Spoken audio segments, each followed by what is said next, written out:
तो आपके पास भी जीएसटी नंबर है तो इस वीडियो को ध्यान से देखना, क्योंकि अब रेंट के ऊपर आरसीएम लग रहा है और अगर नहीं जमा करेंगे तो उसमें इंटरेस्ट और पेनाल्टी ये सब आपके ऊपर इम्पोज होगी।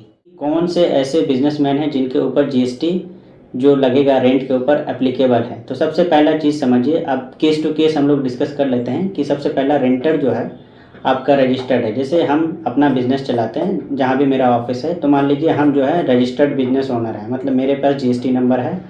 और जो मेरा ओनर है वो क्या है कि आपका अनरजिस्टर्ड है, मतलब जीएसटी में रजिस्ट्रेशन नहीं लिया हुआ है।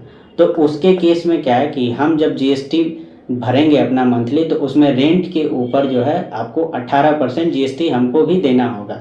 तो अगर मेरा रेंट 20,000 रुपये है तो हम 18% मतलब 3600 रुपये जीएसटी जमा करेंगे गवर्नमेंट को। अब मेरे केस में आईटीसी मिलेगा कि नहीं, तो इनपुट का ये मामला है कि अगर हम लोग सिर्फ टैक्सेबल सर्विस देते हैं तो हमें इनपुट मिल जाएगा, लेकिन अगर हम लोग एग्जेम्प्टेड सिर्फ सर्विस देते हैं तो उसके केस में नहीं मिलेगा। तो अगर हम लोग का जो केस है, हम लोग को तो सारा टैक्सेबल होता है, मतलब सब पे जीएसटी भरना होता है, तो हम लोग के केस में आईटीसी मिल जाएगा। तो जो भी बिजनेस ओनर जो इनपुट लेते हैं, मतलब एग्जेम्प्टेड में डील नहीं करते हैं, तो वो जो भी रेंट पर जीएसटी भरेंगे उनको उनका बेनिफिट मिल जाएगा। तो इसके लिए डरने की कोई ज़रूरत नहीं है, ठीक है। दूसरा सिनारियो ये है कि हम लोग भी रजिस्टर्ड हैं, ठीक है, लेकिन मेरा जो मकान मालिक है वो भी रजिस्टर्ड है।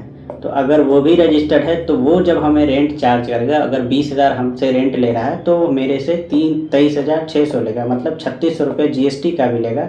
तो उसके केस में हमको जीएसटी जमा नहीं करना है, जीएसटी हमको उसको देना है, मकान मालिक को। मकान मालिक जब जीएसटी फाइल करेगा तो मेरे परचेज में दिख जाएगा कि हमने उसको 3600 रुपये जीएसटी दिया था, उसका बेनिफिट हम लोग ले लेंगे। तो ये हो गया फॉरवर्ड चार्ज में जीएसटी।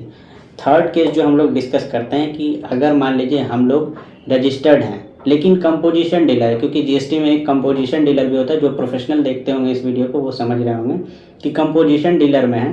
तो उसके केस में क्या होगा कि अगर आप लोग का जो कंपोजिशन डीलर है और मकान मालिक अनरजिस्टर्ड है तो उसके केस में जीएसटी नहीं लगेगा। ये 16 जनवरी का नोटिफिकेशन है, 16 जनवरी से ये एप्लीकेबल नहीं है। तो मतलब अगर आप लोग कंपोजिशन डीलर हो और आप कोई किराए के मकान में अपना बिजनेस कर रहे हो तो उसके केस में आपको जीएसटी नहीं लगेगा।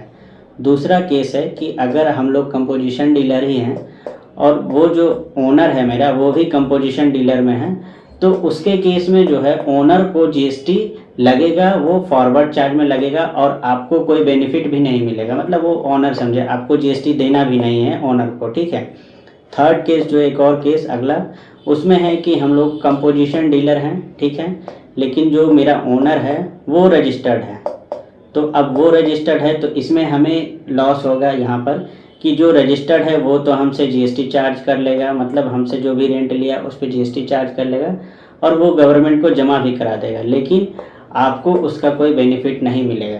तो ये सब केस समझ गए कि हम लोग रजिस्टर्ड रहेंगे, वो भी रजिस्टर्ड है तो उसके केस में उसको जीएसटी जमा करना है। अगर हम लोग रजिस्टर्ड हैं वो अनरजिस्टर्ड है तो हम लोग को आरसीएम जमा करना है। अगर हम लोग कंपोजिशन डीलर में हैं और वो क्या है कि अनरजिस्टर्ड है तो कोई जीएसटी नहीं लगेगा। हम लोग कंपोजिशन डीलर में, वो भी कंपोजिशन डीलर में है तो फॉरवर्ड चार्ज लगेगा कंपोजिशन डीलर वाले को, मतलब उधर वाले को। हम लोग को कोई जीएसटी नहीं जमा करना है। लेकिन हम लोग कंपोजिशन डीलर हैं और वो रजिस्टर्ड डीलर है तो उसके केस में फॉरवर्ड चार्ज लगेगा। अगर किसी को कोई दिक्कत होगा तो कमेंट करना, मैं बता दूंगा कि कहाँ पर जीएसटी लगेगा कहाँ पर नहीं लगेगा। अब एक और केस है कि मान लीजिए हम लोग जीएसटी में रजिस्टर्ड ही नहीं है हम लोग, और लेकिन मेरा ओनर जो है जीएसटी में रजिस्टर्ड है, तो उसके केस में जो है आपसे ओनर जीएसटी चार्ज करेगा और वो गवर्नमेंट को जमा करेगा, आपको कोई बेनिफिट नहीं मिलेगा, ठीक है। तो यहाँ तक हम लोग समझिए कि किसको लगेगा और किसको नहीं लगेगा। इनपुट के बारे में भी हम लोगों ने डिस्कस कर लिया कि इनपुट जो है हम लोगों को अवेलेबल हो जाएगा उस केस में जहाँ पे हम लोग टैक्सेबल सप्लाई देते हैं।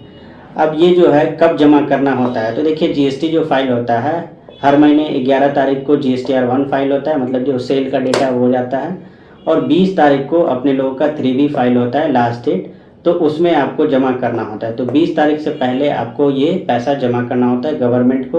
और अगर नहीं जमा करते हैं तो क्या होगा कि आपके पास डिपार्टमेंट का नोटिस आएगा, उस टाइम आपसे वो जीएसटी चार्ज करेंगे, उसके ऊपर इंटरेस्ट चार्ज करेंगे, उसके ऊपर पेनाल्टी चार्ज करेंगे। तो इनसे बचने के लिए है कि आप जीएसटी जमा कर दें और उसका बेनिफिट ले लें।